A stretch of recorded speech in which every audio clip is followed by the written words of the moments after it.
فاضت عيناي شوقا ولطيبة ذرفت. ابتدا ہے رب ذوالجلال کے بابرکت نام سے جو دلوں کے بھید خوب جانتا ہے، ہماری شہرت سے بھی زیادہ قریب ہے، 70 ماؤں جتنا پیار کرتا ہے. بہت کریم ہے وہ ذات جس کے قبضے میں ہماری جان ہے. تمام سننے والوں اور دیکھنے والوں کو السلام علیکم ورحمۃ اللہ وبرکاتہ.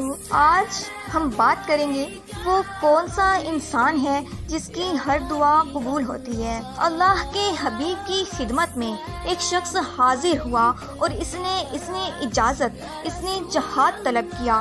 حضور علیہ الصلاۃ والسلام، میں جہاد پہ جانا چاہتا ہوں، مجھے اجازت مرحمت فرمائیں. حضور علیہ الصلاۃ والسلام نے فرمایا، کیا تیرے والدین زندہ ہیں؟ اس نے کہا، قال نعم. عرض کی، جی ہاں حضور میرے والدین زندہ ہیں.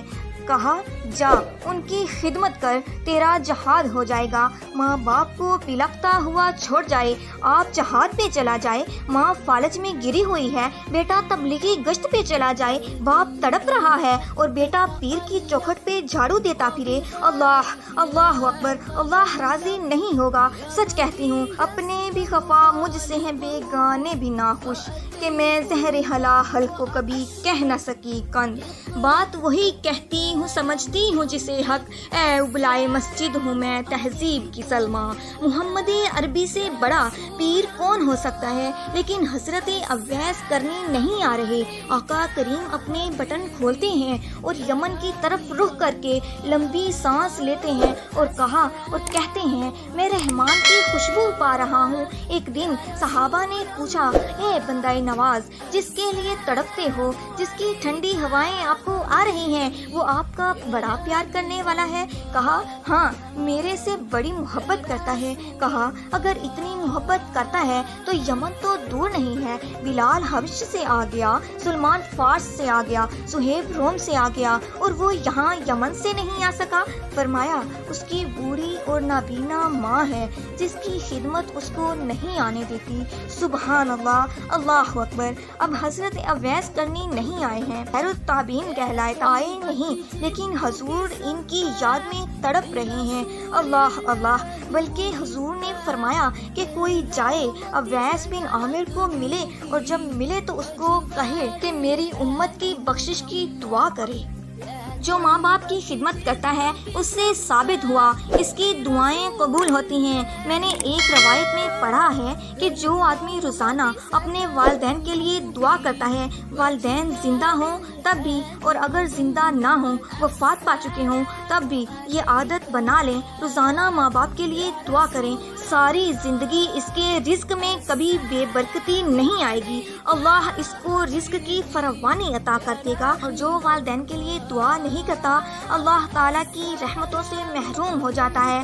حضرت ابو ہریرہ رضی اللہ تعالیٰ عنہ جب بھی ہاتھ اٹھاتے تو یہ دعا کرتے تھے، اے اللہ ابو ہریرہ کو بخش دے، حضرت ابو ہریرہ کی ماں کو بخش دے، اور قیامت تک جو ہمارے لیے بخشش کی دعا کرے اس کو بھی بخش دے. حضرت امام محمد ایک بزرگ ہوئے تابعی، جب بھی دعا کرتے تھے یہ دعا ضرور کرتے تھے، اے اللہ ابو ہریرہ کی ماں کو بخش دے، ابو ہریرہ کی بخشش کر دے. کسی نے کہا کہ تجھے ابو ہریرہ کی ماں سے بڑی ہمدردی ہے. کہا، ان سے جو ہمدردی ہونی ہے وہ ہونی ہے. انہوں نے کہا، اے اللہ ابو ہریرہ کی ماں کو بخش دے، جو ان کے لیے دعا کرے اس کو بھی بخش دے. سبحان اللہ. تو میں دعا کر کے اپنی بخشش پکی کر رہا ہوں. تو والدین کے لیے دعا کرنا اللہ کی رحمت کو دعوت دیتا ہے. فرمایا، جاؤ اویس بن عامر کو جانا اور جا کے اس کو میری امت کے لیے دعا کا کہنا. حضرت سیدنا عمر فاروق، حضرت علی المرضی رضی اللہ تعالی عنہ گئے، جا کے ڈھونڈا، تلاش کیا، اویس بن عامر ملے، حضور کا سلام کہا، بس پھوٹ پھوٹ کے رونے لگے. ہاں بتاؤ میرے رسول کے لبوں پہ میرا نام کیسے آیا تھا؟ حضور میرا جب تذکرہ کرتے تھے کیسے کیا کرتے تھے؟ یہ درد دیکھا تو بولے کہ کیا آپ اتنی محبت رکھتے ہیں تو پھر ملنے کیوں نہیں آئے؟ حضور سے اتنا جو پیار کر رکھتے ہیں تو زیارت کرنے کیوں نہیں آئے؟ تو حضرت اویس کرنی نے بات کو بدلا، کہا، تم نے میرے رسول کو دیکھا ہے؟ تم نے میرے رسول کی زیارت کی ہے؟ کہا ہاں ہم تو صبح و شام وہاں رہتے ہیں۔ کہنے لگے پھر بتاؤ حضور کے ابرو جڑے ہوئے تھے یا کھلے ہوئے تھے؟ سبحان اللہ۔ اب دونوں حیران ہو گئے۔ کہا تم نے تو دیکھا، میں نے تو دیکھا نہیں، تو تم تو بتاؤ نا۔ پھر میں تو گیا نہیں تو مجھے کہتے ہو گیا کیوں نہیں؟ تم بتاؤ حضور کے ابرو جڑے ہوئے تھے یا کھلے ہوئے تھے؟ حیران ہیں۔ کہا حضور آپ ہی بتلائیے۔ سبحان اللہ۔ کہا کوئی دور سے دیکھتا تو جڑے ہوئے نظر آتے، قریب آتا تو کھلے ہوئے نظر آتے۔ سبحان اللہ۔ یہ وہ ہے جو ماں کی خدمت کرتا رہا اور حضور کے دربار میں حاضر نہیں ہو سکا، لیکن حاضری اس کی تھی۔ وہ جہاں بھی تھا وہ نبی کے قرب میں تھا، تو اس لیے ماں باپ کی خدمت اتنا بڑا وظیفہ ہے۔ فرمایا گیا اگر وہ تیرے پاس بڑھاپے کو پہنچ جائیں، دونوں پہنچ جائیں یا دونوں میں سے ایک، پھر ان کی تو نے تعظیم کرنی ہے۔ فلا تقل لہما اف، تم نے ان کو اف بھی نہیں کہنا۔ حضرت امام فخر الدین رازی فرماتے ہیں اف یہ ہے اگر انسان کے بدن کے اوپر اگر مٹی پڑ جائے یا ریت کا کوئی ذرہ پڑ جائے تو اس کو پھونک مار کے اس کو ہٹاتا ہے، تو پھونک سے جو آواز پیدا ہوتی ہے اس کو عربی میں اف کہتے ہیں۔ سبحان اللہ۔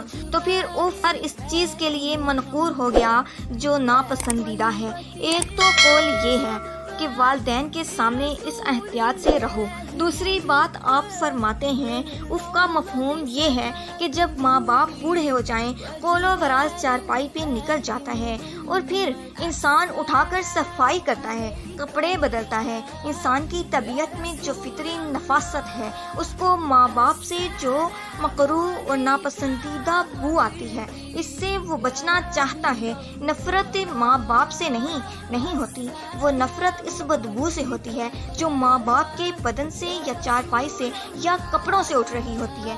تو بندہ اپنے ناک پہ کپڑا رکھ لیتا ہے اس بدبو سے بچنے کے لیے۔ تو اف کے مفہوم کو بیان کرتے ہوئے حضرت امام راضی کہتے ہیں کہ انسان کو اس بات سے بھی روکا گیا ہے کہ تو اپنے ناک پہ کپڑا رکھ کے اگر ان کی صفائی کر رہا ہو تو ماں باپ کے نازک دل میں یہ خیال نہ آ جائے، یہ بوجھ نہ آ جائے کہ میرا بیٹا یا بیٹی مجھ سے نفرت کر رہی ہے۔ اس لیے والدین کی تعظیم کا عالم یہ ہے کہ تو کھلے ناک سے ان کی خدمت کرے اور وہ بدبو سہتا رہے اور اپنے ناک کے اوپر کپڑا بھی نہ رکھے کہ تیرے ماں باپ کے دل کے اندر یہ خیال اور ملال بھی پیدا نہ ہو۔ یہ ہے اف کا زمرہ، یہ ہے اپنے والدین کو اف تک نہ کہو۔ يا حبيبي يا نبي الله